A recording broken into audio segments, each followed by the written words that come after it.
I'm Claire Mattis, and you're listening to Seeking Refuge News, a podcast sharing stories of refugees and world events that affect them.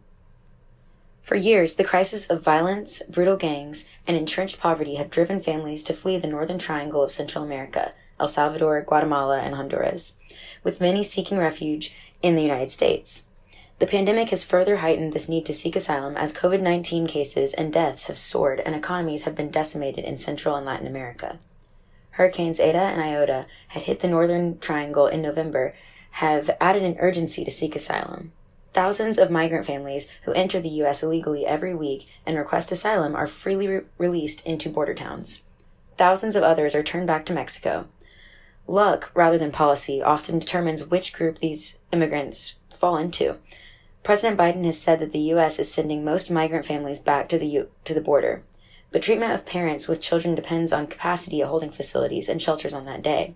However, these facilities regularly meet their reduced capacity limits, and Mexican states often block the U.S. from returning families when their own shelters are full. If this happens, families are typically released in Texas, Arizona, or California, and then often travel elsewhere to stay with their friends or relatives. They're given instructions to check in with immigration authorities after they arrive at the destination for the government to keep track of them during the asylum process. Others only receive a receipt of their arrest and permission to move into the interior of the U.S. They are only asked to contact immigration authorities after they reach their final destination.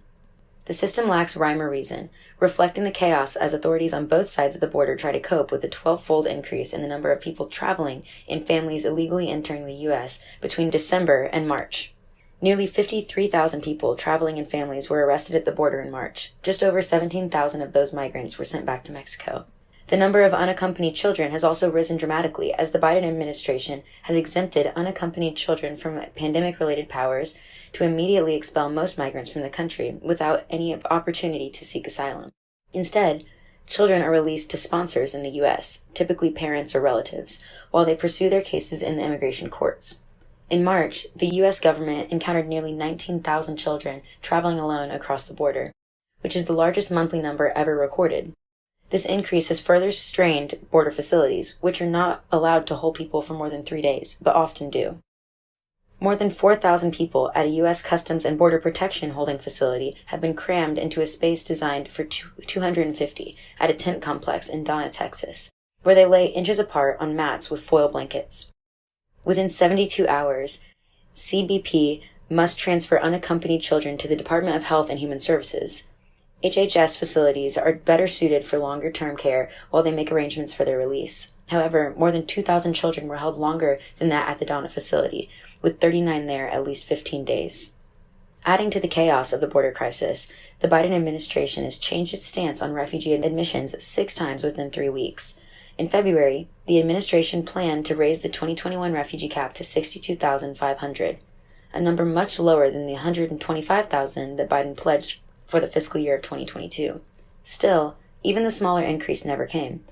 As the migrant surge at the border worsened, White House Press Secretary Jen Psaki stated that the surge was unrelated to delays in raising the cap.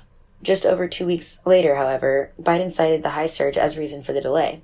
Until April 15th, Psaki said Biden was still committed to raising the cap to 62,500, but the next day, the Biden administration announced the cap would remain at 15,000. Hours later, this decision was reversed again after facing backlash. The White House has yet to settle on a final cap number for fiscal year 2021, and the decision will likely not come until May 15th. The administration's policy on refugee admissions for the remainder of the year remains unclear, but what is clear is that refugees' arrivals are canceled every day that the administration waits to act. This is Claire Mattis with Migration News Updates with Seeking Refuge.